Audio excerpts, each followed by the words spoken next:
My name is Katya Mishchenko. I am a publisher and author from Kiev. Since the beginning of April, I am in Berlin with my son. And I'm trying here to take part in public events, to write about the things happening in Ukraine, to give some analysis, and to be active on different platforms of German media, and not only media on public platforms. And Victoria Murovana is also based in Kiev. She studied as myself, at Linguistic University in Kiev. She studied English, Ukrainian philology and psychology. Afterwards, she worked for a long time in production of, Ukrainian synchronizations of Hollywood. Film distribution and company. Distribution of Hollywood movies, Disney movies in Ukraine, and last years she's also she changed her profile and she worked and works as a producer of children content in Suspilne. It's our public broadcaster in Kiev. But since the beginning of war, many things became different. And some of them also seemed irrelevant somehow. Maybe if I get back shortly to our discussion about storytelling, I can tell in general that the war machine makes the people and the context in general to produce many stories. And these stories are, of course, not really nice. I would say dramatic, tragic, touching, horrible. And somehow we should now look for possibilities to work with them, to reflect them, to maybe collect, think about some transfer of these stories and about some analysis of them. But let's start maybe from very personal things, which mean also some starting points for our new activities. Victoria, you told me also in our conversation that you don't really feel engaged if you are doing your regular job, and so you choose also another occupation during this wartime. Can you tell us why did you choose it, and can you tell us more about your today's occupation? Okay, thank you, Katya. Hello, everybody. Thank you for coming, and thank you. Really, I appreciate it because you are now part of my story as well. So I'm Victoria, and I'm a kids content producer on war.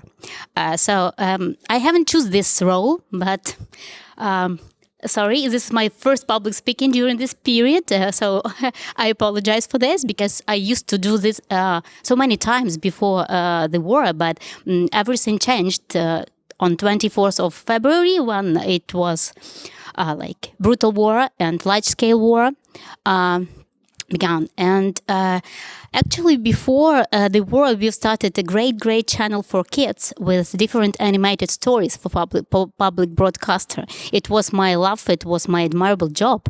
And we've created, with a great team, many stories for kids of different ages, and there were stories for how to understand this world, how to cooperate with things, and actually it was not plenty of such products on Ukrainian market because of chaotic market of Russian products. So it was a long time to make a strategy, to make a content, to involve burst productions. And in a year, when everything started, we were planning. On the 20th of February, we've got a competition for a new product for kids. It was a explainer for about emotional intellect. And it was my dream project, and I was working on it so hard.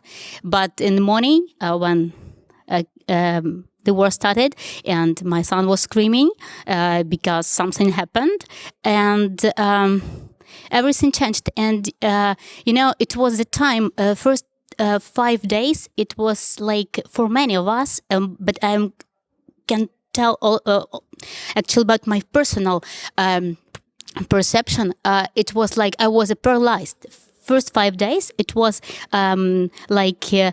it was a great sense that I should survive and to keep safe my family. So when my kid was in safe place in Europe, and I was lucky to have a possibility to get him in Italy and to leave him in a safe place with a close person. So I was really lucky. I should highlight this because many women and men and they had no such possibility to leave their kids in safe place with a close relative, and they have possibility to help. And I had enough experience of volunteering, and I have had enough of expertise how to deal with kids, with families, and how to fix many processes. So I've joined a big volunteering organization in Lviv, because we've decided in our family that one of us stays in Kyiv to support army and to support people there. It was my husband, and I moved to Lviv, and I was actually part of the great team of volunteers because this central headquarter, was organized on the first day of war. And in the first days, there were 3,000 people who were willing to volunteer. And I'm sure that many of us know that volunteering is not an easy job, because it demands resources, your emotional resources, and it demands a big expertise how to speak to people who are absolutely frustrated. And in the first week, there were about 1,000 displaced people arriving to our center. And besides all these personal requests, there were requests from a big groups of people who were evacuated, like orphanages, like hospitals. I remember so clear the first pallet of food for kids. It arrived from Poland, and it was packed with food for smallest kids. And we've sent it to newborns they were evacuated from Pokrovsk, Donetsk region. And day by day, people were working so hard, and actually this work, volunteer work, it was in need of both people who were frustrated and looking for help, and the people who were seeking how to live and to deal with all this sense of guilty that you left your place and you cannot be in army and you cannot defend your house and the place you've lived. So maybe my information is somehow messed, but what I want to say that joining a volunteering center was the best decision for that moment, because it was a place that was really effective. And now in 3 months, I can really see the result, what we've done, and what it was a big deal to make people, to give them this. It was not about only the food and clothes and hygiene products. It was the point of care. For sure, I can name it our point of care. We're distributing this care to people who were looking for this care. That's it. And can you tell us a bit more about the structure of this center in Lviv and about people? Because I'm curious in this story about care and about care as a form of struggle in this war. and about the people who are providing this care, because often, and it's it's an interesting point about volunteering in Ukraine, that people who discover this new identity are often from completely another field. So the war brings this second identity to people, or they try it in order to be more productive, more effective, more useful, as they think, during the war. So who were your colleagues, people from which background? Interesting thing about our center, it's the building of a Palace of Arts. And in the first days, there were pictures of people, paintings of kids. It was like group paintings. Small kids are going after school.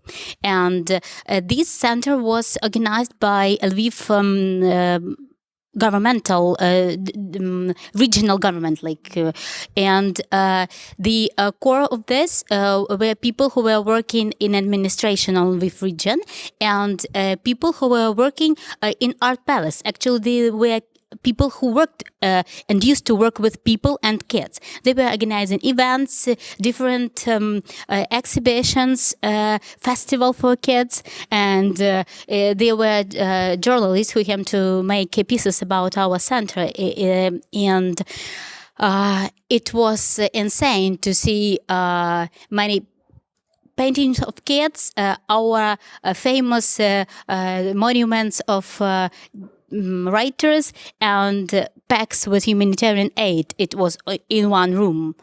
So the youngest volunteer was 16, and the oldest one, it was a teacher in Lviv Polytechnic University. She was about 80, and so it was not about age, it was not about status, it was not about profession. It was only the idea of care and of goodwill. There were people who were coming and they were not effective in volunteering, and they left. There were such cases, because you need so much energy to run it, and one thing about volunteering, it's not always that people are not going to thank you, because they are frustrated, they are angry, they are stressed, and you should take care of them, and for about yourself as well. So in first weeks, many trucks with humanitarian help arrived, and people who were reloading this aid, there were people of different professions, businessmen, actors, everybody, and people of goodwill from different countries arrived, and they were from Germany, from United States, from Poland, from Australia, and they were really willing to help. And this help, first there were local initiatives. So it was a great thing about grassroots initiatives, because in the first days, when people they started to bring their personal stuff from home, hygiene products and food, and they were bringing and to the center and leaving it. And then people from Europe and all over the world started to send help to our center, and it was a great system of system how to distribute it. So we've just analyzed what region is in the urgent need, so we should send immediately help to them. And it was also a system of distribution, because there were regions where only military volunteers can get. After discovering Bucha, Irpin, and autocracies, I remember these days. It was just black days, but we were sending all we had in these storages was sent to that region to people. And at the beginning of the war, there were cases that only two cars of four turned back because two of them were just shot. So there were people of great risk who were distributing this help to people in need in occupied cities and villages as well. So they're still going this process. They somehow can get to Kherson and region and to Kharkiv region and to help people because it's really catastrophic situation there.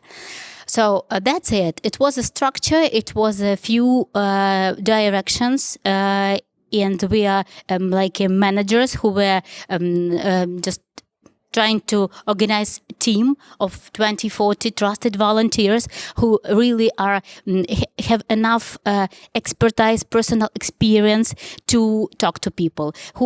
People of age 16, 15 were sorting things, people who can, in physical form, who can loading, they were loading. So I was covering processes with media but actually as from my personal experience, all intellectual work on war seems you not so important. It happens so in many times you see that people who are of great will, but they want to do something with hands, just physical work, actually, that's it. The structure was built in the first week, and it was working every day, like, system. Yeah, but you said that this intellectual work seems not really useful during some critical situations or periods. But I am asking myself, did you find some crossings between your occupations, because somehow you became a person who collects or absorbs many stories. At the same time, you continue to work as a producer, and you're working on the content for children now. So you help people to live with this new experience. And I wonder what it means for you to collect all the experiences. What are the possibilities to transfer it, for children, for example, to speak to them in their own language about things they are confronted with, but they cannot really reflect or describe them. And one more question, can you maybe tell us some stories which were impressing is maybe a bad word, but somehow touching you, and which remained in your memory in this time? As a producer of kids content, now I can think over about it, and I think these stories are forever with me, what people are telling you in this humanitarian center. And I was also very inspired by work of my colleagues from public broadcaster, the Newsmakers. So from the first day of war, they are working from the hottest point, from occupied territories, and telling truth. And truth is arm as well. So, for now, and Suspilne is producing 24 hours, producing news and reflect the situation and telling the world truth, what happens in Ukraine. And I was wondering how people just read this news and how they can reflect and how they can think over this news. And somehow what happens with people who came to our center, they somehow block this information. So especially kids, when they had experienced something really traumatic, we should speak about very simple and very pleasant things for them. So we should speak about hot tea, we should speak about sweets, and speak about how to choose toy in a corner with toys. So it was my point to make a special corner for kids and for moms where people can get some part or a bit of normal life. So they, especially kids, and when they arrived from territories where they're sitting in basements for 2 weeks, and they, the eyes were empty. And I remember the story about stroller. You remember I've told you about strollers, because a girl from Mariupol, very small, she arrived and she was totally frustrated, and she didn't want anything. And I said, "Do you want a pink glitter stroller?" And she said, "Yes, I had such stroller in my home." And she is my friend, because I'm not the perfect volunteer that cannot contain their stories. My telephone is full of numbers of people where I still, with some of them, I still communicating and give them support. It was that thing that makes her happy, and she arrived to our center every day to see me, to talk to me. She said, "Are you teacher? Oh, hi, you are my teacher. Call Victoria." She said to guards, "Call Victoria, she's my teacher." And it was really nice to get the short-term effect that you help somebody. It is no small help on war. If you help somebody with something small, you really make somebody's life better for that moment, and it gives them the understanding that somebody taking care of you, because in Ukraine it's a global crisis of safety and humanism. So much autocracy, they so much bad things, and kids as well. And this feeling of support and care makes this life better for everybody in this process. That's it. That's interesting, but still. Суспільне, what we are doing with these stories. Yes. So at the beginning of war, we've launched our Суспільне казки, Суспільне Tales. It was a Telegram channel with tales and where audio tales, and people, parents with kids can listen to them in bomb shelters, and they can download it and to give kids earphones, and they can listen it during a long journey to the border, and it also make them not to listen to explosions, and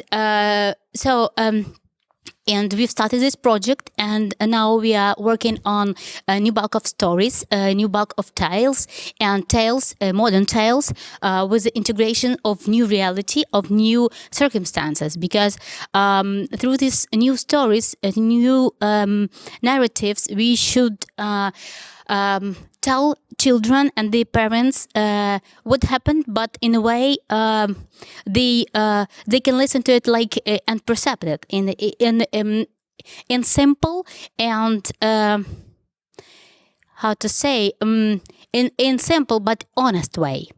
So we should tell about what's happening, but to tell in the language that kids can listen to it, with the characters, with fairy characters and some magic, and of course some good will beat evil, and we all know about it.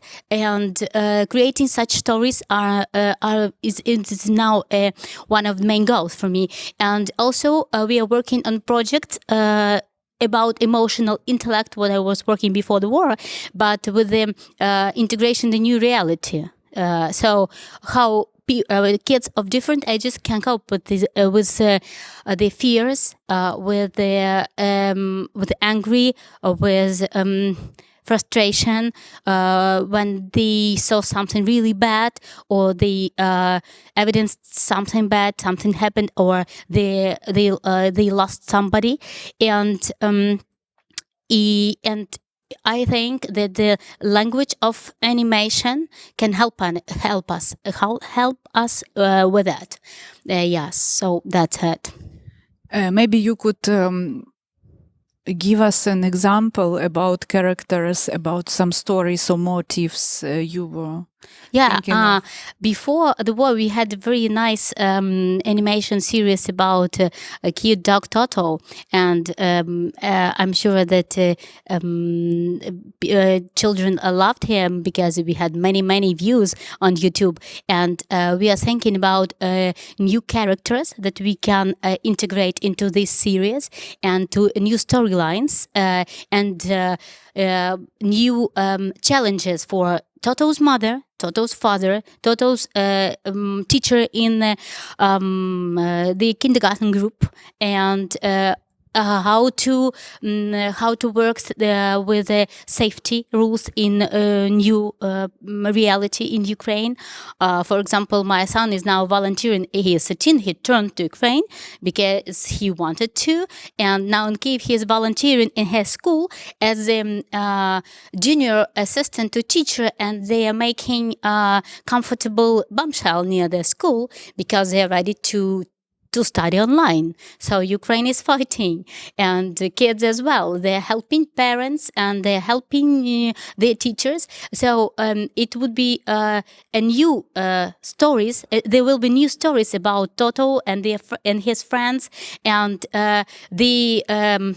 if we're talking about messages that we are working on it before the war, there was tolerance, perception, and I think it would be more important now because we have many kids with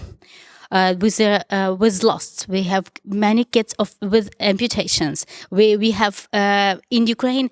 We will go to these values very fast and in a very traumatic way, but we should tell these stories in a way kids can understand it.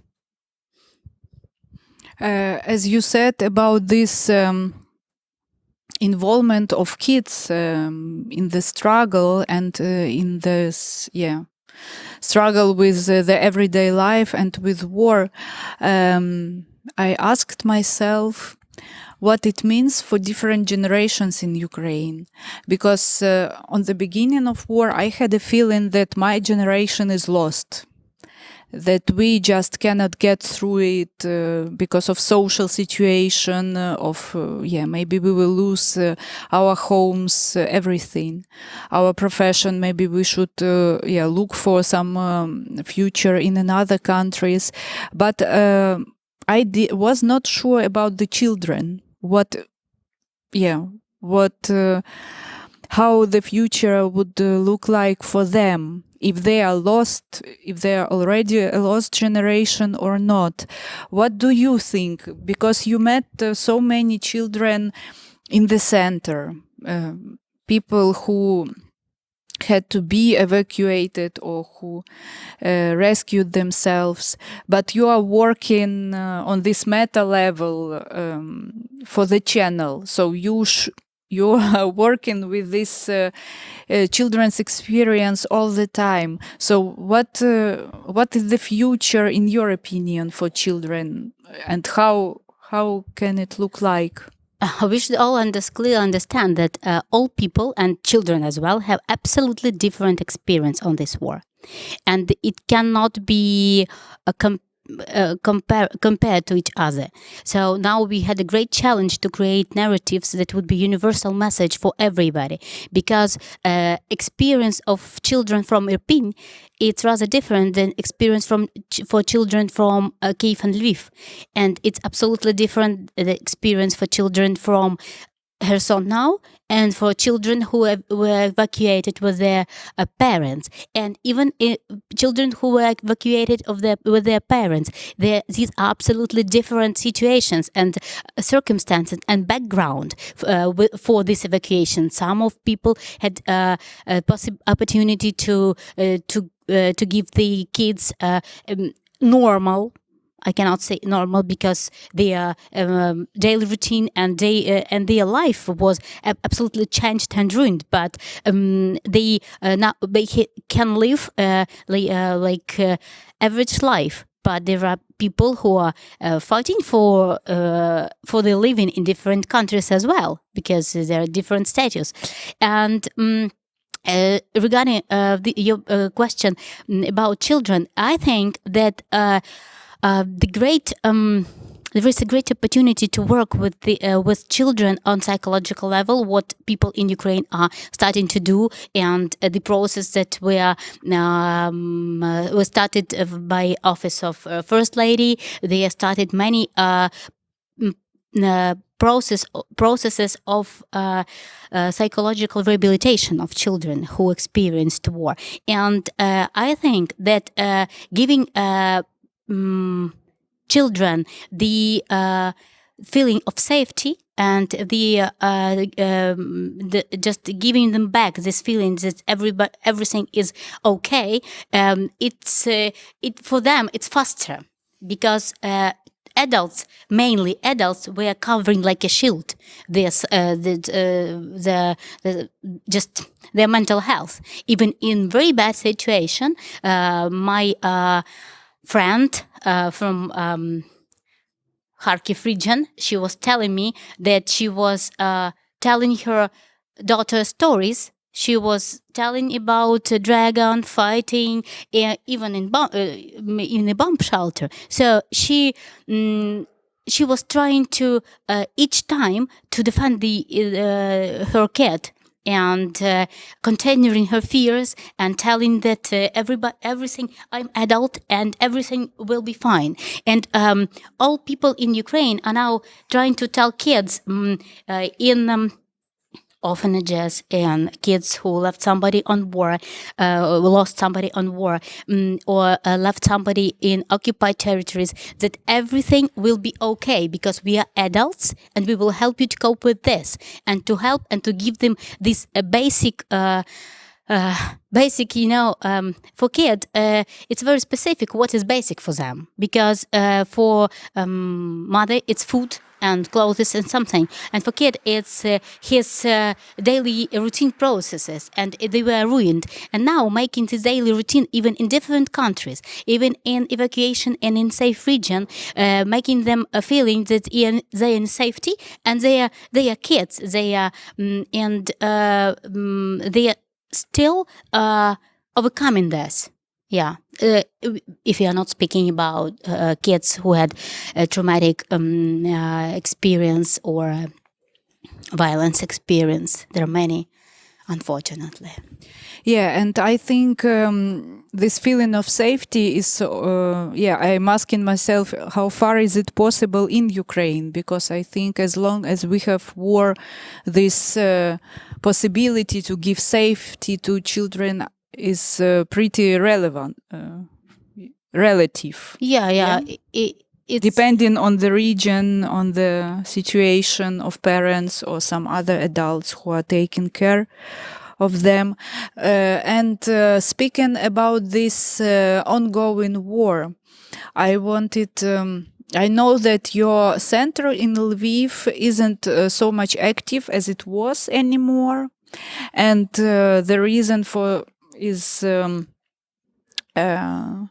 that you get less and less help coming from other countries or other cities. I don't think really so, more from other countries. Yes? Yes. Yeah, but what do you think? What should happen now when this help... it was expected that after 3 months of war, it was that the people also from abroad won't be so enthusiastic in comparison to the first days and weeks. But what should happen now? What is to be done now in this field? I'm still adore grassroots initiatives, and I completely believe in the Ukrainian people's solidarity with each other. And like in first day of war, now people help each other, and they share resources and help. We are getting help less and less, and I know that in media, people say that Europe is tired of war and tired of being tired of compassion. But we are on war, and we should deal with that. And we should. In Lviv are still many displaced people, and they are lack of their resources. So we should help them. But the system works in such a way that people somehow trying to find ways to solve their own problems, and they used to live in new places. And we still get help, and we are very thankful to people of goodwill who still are sending us help, because there are many now. The help is somehow not accumulated in big centers. It's distributed to many, because there are many deoccupied cities, and it's more needed there than in Lviv, for example. And actually, the people can directly send it to Dnipro, or they can directly send it to the small cities near the front line to help. So the help is distributed, but we really are getting less and less. And I know that getting less help can drive us to humanitarian disaster, and that's I'm so sorry, but it's so. How do you deal with it? Probably your work changed because you don't have to sort, to distribute things. Yeah. I should work on and to send to make campaigns, how to involve people and to engage them to speak about Ukraine and to speak about helping Ukraine, and we are working on it. Yeah, and I think it's a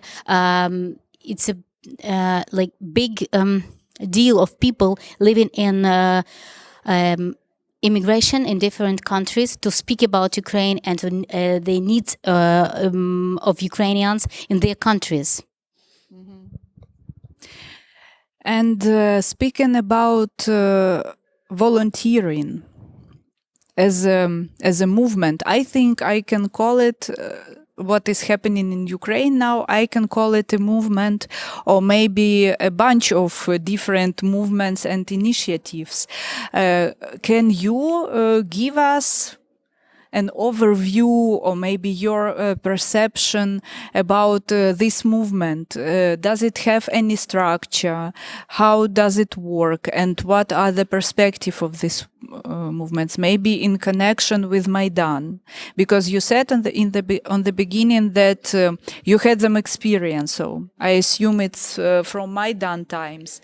Do you have some continuation of these dynamics, or is it something new? And what kind of initiatives do exist? How do they coordinate, or they don't coordinate? How does it look like?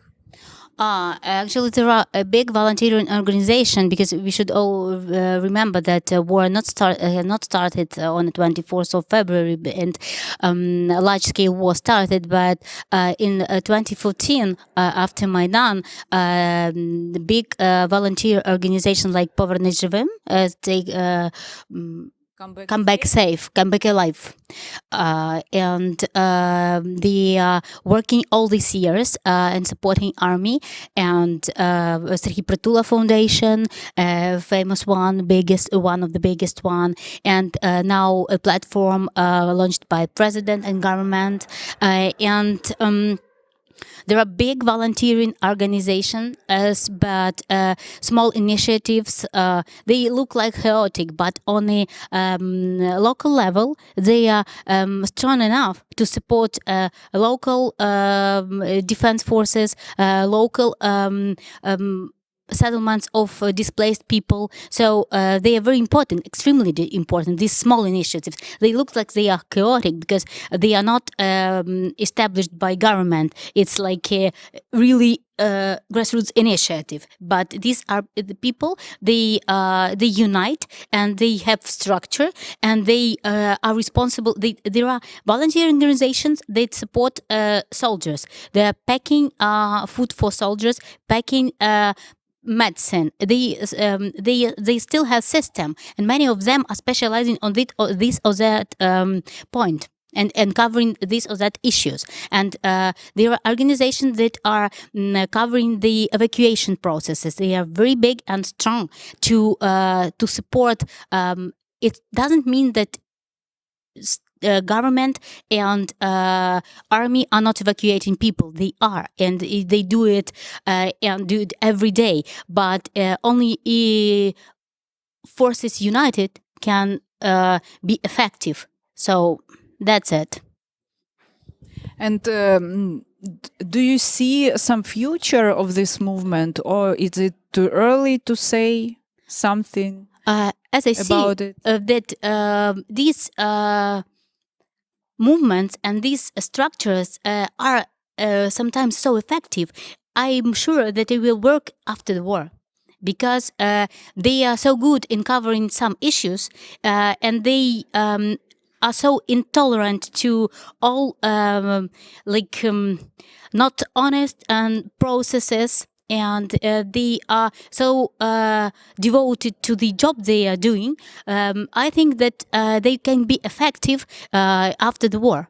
Yeah. And you? For sure. Yes. Did you think about it? To continue somehow in some structure or a person? Yes. Now, as a kids producer on war, I was thinking about covering issue of orphans of war and rehabilitation of these kids, because actually these are kids. I know a guy.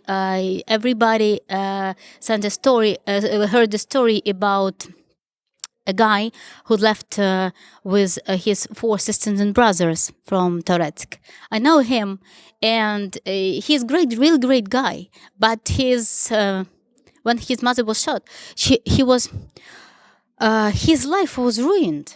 And these kids who appeared in such a situation, they need rehabilitation, and they need a systematic support, not like visiting once a year or something, but they need systematic support. And they I think that I will join the foundation supporting such kids. And speaking of solidarity on more global level,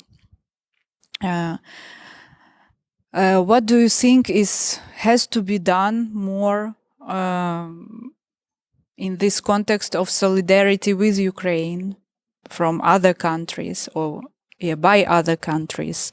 What expectations, hopes do you have? Maybe something is not done, what has to be done immediately?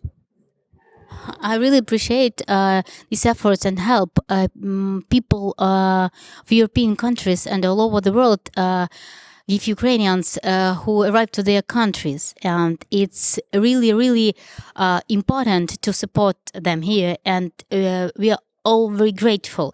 And I think on a level of people, everything is absolutely fantastic, because people support people.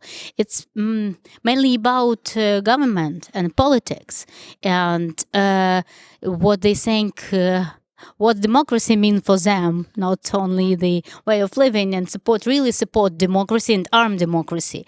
And that's not a question for people, but actually people can somehow talk to the politics and be more active on this way, because in Ukraine we can only fight now.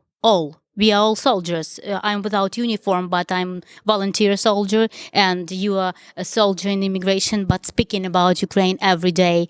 And support Ukrainians and speak about Ukraine to and every day, not to be tired, because being tired means that we are lost of interest, and we are somehow somewhere on the eastern Polish border, but we are not. We are in Europe, and we want that democracy will be armed. Yeah. And when I think about solidarity, I also think about loneliness. What do you think, Vika? How do people feel? People you meet, do they feel lonely, lost, or do they feel this solidarity also in Ukraine, in this dramatic situation they are in? people have absolutely different circumstances and absolutely different experience. And some people told that they were close friends who left them in critical situation. And there were people, now my friends, I just call them sisters from Mariupol, because I met them in our center, and now we talking every day to each other. And when they heard them going here for a meeting with you, they told, you should tell everybody that we want to go home. We are now in Poland and we are waiting for our husbands who are captured in Russia. They were in Azovstal, and speak about us, because we feel solidarity with all Ukrainians who left their homes, but who are in Ukraine, and they say that even in this situation, they feel support from Ukraine and they want to come back. And they feel that we are all together on this struggle. And that's very important. I think that there are, for sure, there are many situations. There are people who abandoned, who left. I know examples of people who were evacuated from the front line, from the hotspots in Luhansk region. They were people with physical and mental disabilities, and were absolutely alone, and they were evacuated by rescue teams. But the common sense, it's a great power of solidarity in Ukraine now, and everybody can feel it. And about, I should tell about our Toloka. Toloka is like a unity of young people who are, they have this feeling they are not in army, they are not adults enough, they have 16, 17 years old, and they are going to destroy Chernigiv region to help people rebuild their houses. They're old people who have no just... anybody can help them. They make that unity to rebuild the houses, and they every week they are going there and rebuild their houses. They help them. Yeah. I have this syndrome of the person who left the country, and that's why I'm sometimes more pessimistic than you. I just noticed it from our conversation, and I really have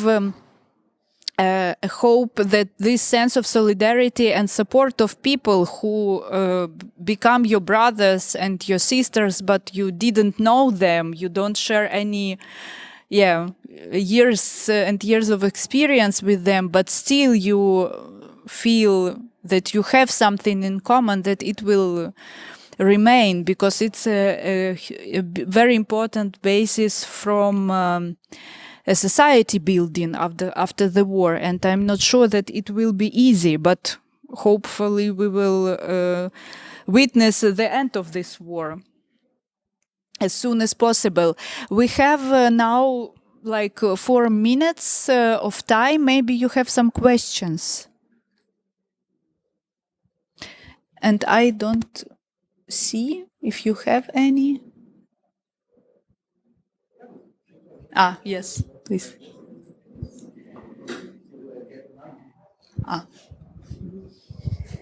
Oh yeah, okay. Yeah, thanks very much for this impressive insight into your situation, and the conversation was really interesting. The two perspectives which you just mentioned, Katharina. I would be just interested in one further information about the office of the First Lady. You mentioned briefly, what role is she playing? I mean, her husband, as we all know, is playing a very big role inside Ukraine, outside Ukraine, on the international global stage, so to say. But what role is she playing? Or shouldn't she play a bigger role, maybe? And well, the next question would be, what would be, both of you, your vision actually of the end of the war? Because as of now, I'm not seeing any end, really. Okay, I start with the First Lady. Actually, I highly recommend to follow her pages in social media because she is very active. And before the war, she launched a big program with support of kids with disabilities and inclusiveness. And now she is supporting this program. And now she's launched many informational campaigns about how to people to survive in this on this war. Informative campaigns. She is making big evacuation corridors, and she is covering this issue to connected with evacuation of children with oncology. And starting from the first days of war, she is supporting kids on war and mothers with kids on war, and she is communicating with the global institutions and international organizations and covering all these issues. So I'm not personally interact with the office of First Lady, but as I see, she is very supportive and engaged. She is talking about situation in Ukraine, and she's making a lot of things. And on a second question, you mean what is the vision of our victory? Yes, absolutely, and for sure. After our victory, we will all live in a best and society, and will support each other, and full of solidarity and grassroots initiatives, and we will continue these processes, I'm sure. Yeah, and I wanted also to add a little bit about First Lady. One of the main issues was also gender equality for her before the war, and just today I saw this news that she was speaking about women who are in army, and that many of them have got some leading positions there. Yeah, they are visible now very much. She's also an ambassador of female issues, not only in humanitarian sphere, but also in army. And as for the vision, of course, I share Victoria's vision, because I think the vision is something what drives people, what inspires them not to give up and to fight.